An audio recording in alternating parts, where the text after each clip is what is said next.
தொடர்ச்சியாகவே வந்து எடப்பாடி பழனிசாமியை முதலமைச்சர் சிகிச்சா சொல்லவே இல்லை. தான் திரும்ப திரும்ப சொல்லிட்டே இருந்தாரு.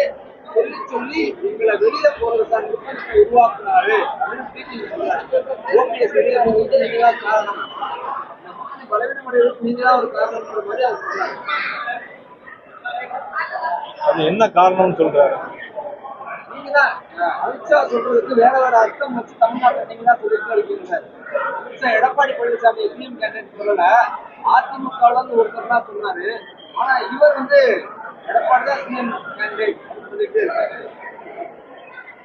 மாண்புமிகு மதிப்பிற்குரிய நான் இப்பொழுதும் நேசிக்கிற டிடிவி சார், நாங்களாம் டிடிவி சார்னு தான் சொல்ல வரோம்.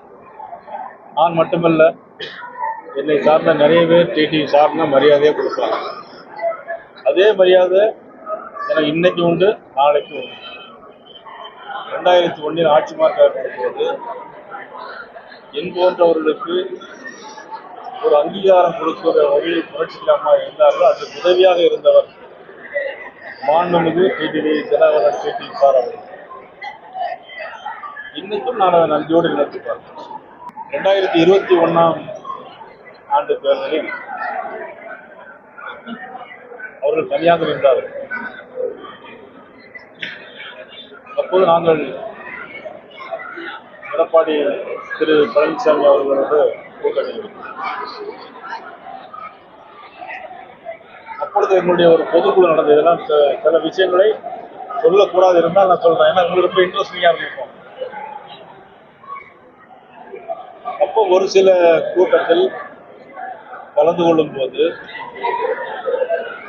நான் டிடிவி சார் சின்னம்மா எல்லாரோடு இருந்தால்தான் நம்முடைய ஆட்சி அமைக்க முடியும் என்று நான் அன்றைக்கே எங்களுடைய உயர்மட்ட குழு கூட்டத்தில் நான் ஆனால் மற்ற கட்சிக்காரர்களுக்கு தெரியும், என்னுடைய கட்சிக்காரர்களுக்கு தெரியும், ஆனால் உங்களுக்கு தெரிய வாய்ப்பு. அந்த அளவுக்கு மதிப்பு வைத்திருக்கிற நாங்கள்.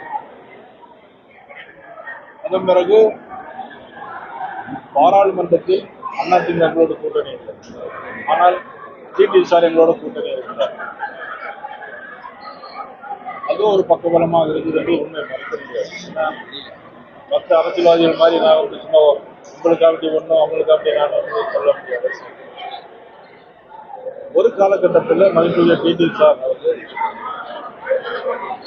அமித்ஷா அவர்கள் யாரை முதலமைச்சர்னு சொல்றாங்களோ அவங்களுக்கான வேலை செய்ய தயார் அப்படின்னு எனக்கு சொன்னாங்க. நான் அவங்கள்ட்ட கலந்துரையாட இருக்கேன்.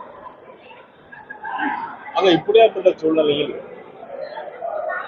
இன்னும் தேர்தலுக்கு 7 மாசம் இருக்கு. ஆனா சில காலகட்டங்களில் சில அரசியல் மாற்றங்கள் வந்திருக்கலாம், சில மன வருத்தம் கூட ஏற்பட்டது.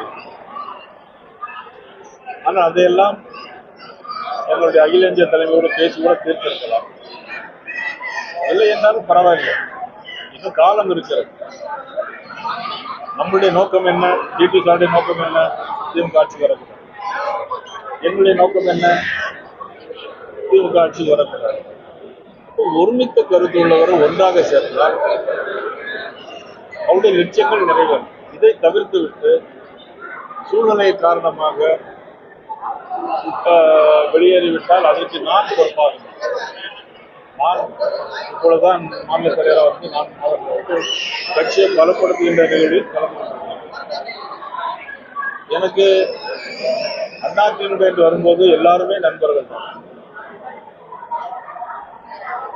அதனால யாரும் வெளியேறுவதற்கு நான் காரணமாக இல்லை என்று நான்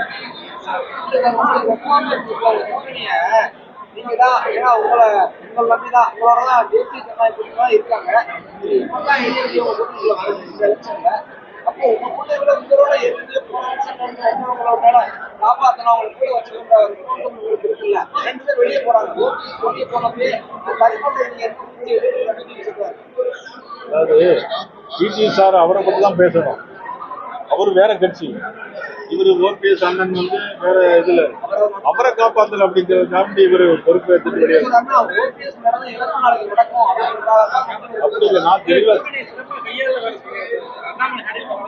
தெளிவா சொல்லியிருக்கேன். உங்க பிரஸ்லயே சொல்லியிருக்கேன், உங்க முன்னாலே சொல்லியிருக்கேன், 100 தடவை சொல்லியிருக்கேன். டிடி சார் எங்களோடு இருக்கிறார். நான் எங்களோடு பாராளுமன்றத்தில் எங்களோடு கூட்டணி இருந்தால் தொடர்ந்து இருப்பார்னு சொல்லியிருக்கேன். காம்ப்ரமைஸ் செய்யப்படுவாங்களா? இல்ல இல்ல, நான் மாநில தலைவர் காம்ப்ரமைஸ் பண்ணிருக்கீங்களா அவங்கள? அவர்கள் சொன்னால் நான் நேரடியாக போய் பேச தயாராக இருக்கேன். அதுக்குள்ள டிடி சார் நான் தயாரா. எடப்பாடி இல்லாத அதிமுக இந்தியில தான் என்னால வர முடியும். எடப்பாடி இருக்கக்கூடாது. எதுக்காக நான் கட்சி ஆரம்பிச்சு எடப்பாடி இல்ல, அவங்க என்ன காரணம் சொன்னாலும் நீங்க சொல்லக்கூடாது. இல்ல, அவர் சொன்னாங்க. அது எனக்கு தெரியாது. நான் மீட்டிங்ல இருந்தேன். அவர்கள் சொன்னதுனால நீங்க சொன்னீங்கன்னா நான் நம்ப முடியாது. அது காலம் தான் பதில் சொல்லும். பார்க்கலாம். காம்ப்ரமைஸ் நடக்கும். நிச்சயமா நடக்கும் சார்.